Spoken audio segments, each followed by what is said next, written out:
Welcome back to the summer term year 7, and today you've got your first lesson of your new topic, which is called Ice on the Land. And today we're going to be looking at the last ice age, what the UK was like, and how the last ice age happened. Okay, so the first thing I'm going to do is give you a really quick explanation of how Earth was created. Now, obviously, this isn't everything that you could ever want to know about the Earth, but it's some of the key events that will help you understand what we're going to be talking about today.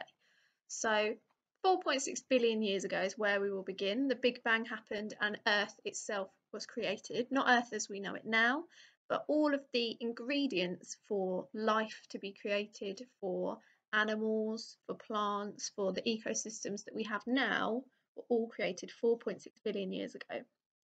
But it took until 2 billion years ago for the first multicellular organisms to appear, which over a really long period of time evolved into plants, evolved into animals, and eventually into the wide range of plants and animals that we have on Earth now. Between 200 million and 66 million years ago, dinosaurs roamed the Earth before they became extinct. And between 65 million to 2 million years ago, it was a really long period of recovery from this mass extinction of all of the dinosaurs and a large proportion of all of the animals that lived on Earth. And this is when a lot of animals evolved into the ones that we know today. So between 2 million and about 11,000 years ago, it was something called the Pleistocene era.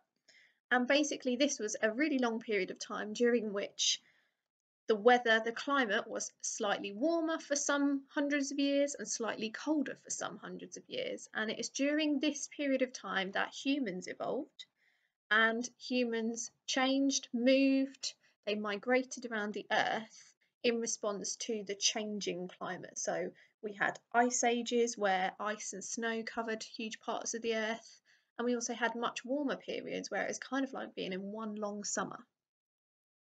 So between 11,700 years ago and now, we are in something called the Holocene period, and this is a slightly warmer period than before now. And during this time, most of the glaciers and the ice that have covered the Earth, and all of the glaciers and ice that covered the UK, melted about 10,000 years ago. For the last 10,000 years, the UK has had no ice, really, no permanent ice, and no glaciers. But we still do have a lot of the remnants, a lot of the evidence that we once were covered in ice.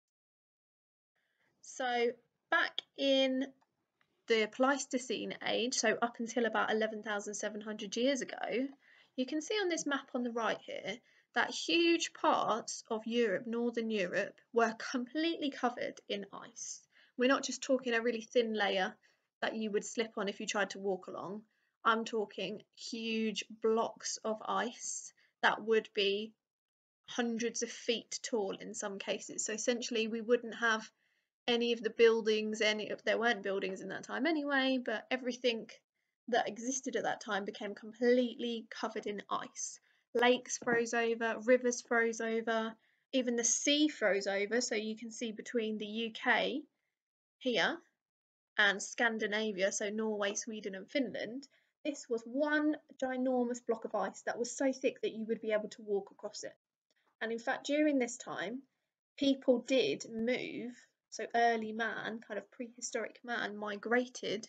If they lived in the UK in the part that was covered in ice, they moved slightly further south to places like France and Spain, where there was no ice coverage, because they could literally walk across the ice and they could walk into mainland Europe, escape the ice, and to find somewhere where the climate was slightly warmer and they could survive. During this time, we had a lot of animals that we still have on Earth. We had reindeer, we had early types of horse, but we also had creatures that are now extinct, like mammoths. So this change in temperature was almost completely natural at this time. There were humans on Earth, but there were very few humans on Earth, and we certainly didn't have things like car exhausts, pollution, etc. So the changes that happened in temperature were because of two natural processes. The first of them was changes in the way that the Earth travels around the Sun. So there's a lot of information about this that you could find really easily if you wanted to do some extra research. But essentially, completely naturally, over the period of hundreds of thousands of years, the way that the Earth orbits, travels around the Sun, changes from being a circle shape to what we call an ellipsis, so kind of like a squashed oval shape.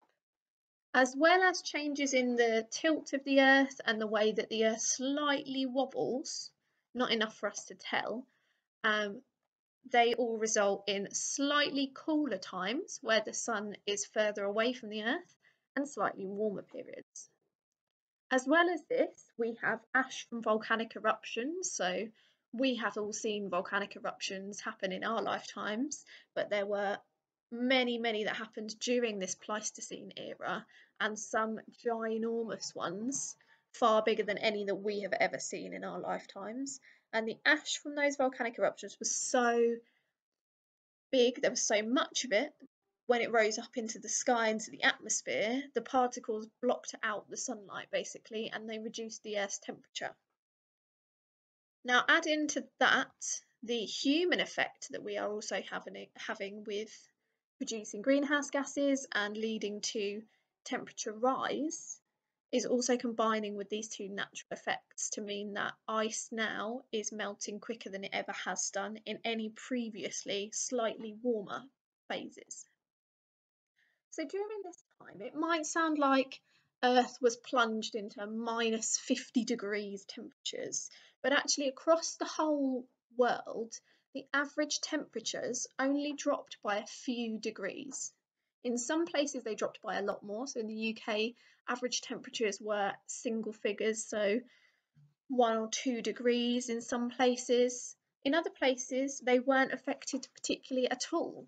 But that small amount of temperature change meant that when you got snowfall in the winter, most of that snow didn't actually melt in the next spring or the next summer because the temperatures were dropping just by a little bit every year. And that meant that the snow that was already there over time became compacted as more snow fell on top of it. And eventually, as snow gets squeezed, you might have experienced this when you've made a snowball before. When you squeeze snow together, you push out all of the air and it becomes really hard, really solid, and that becomes something called firn. And over time, as that gets squeezed even further and all of the air bubbles in the ice are lost, it becomes ice. And those layers of snow fall on top of each other over the period of hundreds and thousands of years to create ginormous glaciers. So this is a glacial landscape. This is a mountainous area covered in one big glacier. So a glacier is essentially a frozen river of ice. And this is one in the Alps in Switzerland. You might have seen places like this before. You might have even been to places like this before if you're lucky enough. This is a place that still has glaciers there, and you can quite obviously see what's happening with the glacier.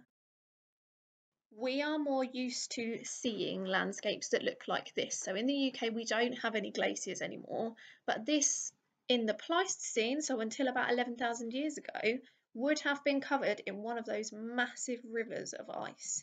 And you can almost see where that river of ice has scooped out a valley between the mountains either side of it. So this is the evidence that we have. This is how we know that the UK used to be covered in these ginormous rivers of ice called glaciers. So your first task today, Year 7, is I would like you to please have a look at the extra information I've attached to show my homework about what life was like back in the Pleistocene, the last ice age. I'd like you to read about what the conditions were like, what the plants and animals were like, and what the ground was like. And then I would like you to write a short blog post or diary entry, and I don't want you to spend any longer than 10 minutes on this, about what it would have been like to be alive back then. What would your day have been like? What would you have had to wear, do? How would you have fed yourself? Where might you have been travelling? Are you escaping the ice age? Are you heading to somewhere warmer, or are you finding ways to live around the ice? So 10 minutes on this. Please pause the video. This can be handwritten or typed, we really don't mind. And then click play on the video to carry on.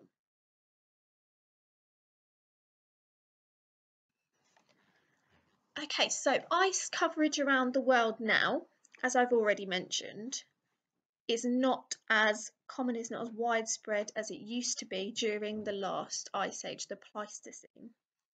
We have two different types of ice coverage in the on Earth now, and the first of those is a glacier, and glaciers are what we are going to be concentrating on for most of our lessons this half term. So glaciers are large masses of ice which look like a river, much bigger river that has been completely frozen. And these eventually do move. So you couldn't see it on a day-to-day basis, but if you revisited one of these places every 6 months or every year for a period of maybe 10 or 15 years, you would notice that this glacier actually grows, it actually moves closer towards you, because it flows very slowly under the force of gravity. This is something we'll talk about much more in a later lesson. Other type of coverage which you might be a bit more used to seeing are ice sheets. So ice sheets are not moving, they are not flowing, they're not just filling in a particular valley. Ice sheets are exactly that. They are ginormous, massive areas of just solid thick ice. And to be an ice sheet, it has to cover more than 50,000 square kilometres, so pretty big. And it completely covers absolutely everything, including mountains, fills in all the valleys, will freeze over lakes and seas and everything. And we only have really 3 of these in the world now. There are some smaller ones, but the 3 that you're likely to have heard of and seen are the Arctic ice sheet, the Greenland ice sheet, and the Antarctic ice sheet. So we find these only at the very top and bottom of the world, the North and South poles essentially. Okay, for your last activity today then, Year 7, what I would like you to do is use this picture that you can see. So this is a close-up of somebody standing right next to the end of a glacier. I would like you to answer all 6 of these questions, and I would like you to do this in the form of one paragraph. So rather than writing a separate sentence, a separate answer on a different line for each question, I want you to smush all of your answers together to make one paragraph that describes what this glacier is like. Again, this can be handwritten or it can be typed, but you don't need to send it to your teacher just yet. Hold on to it because we're going to use it for some later pieces of work. I hope you found this video useful.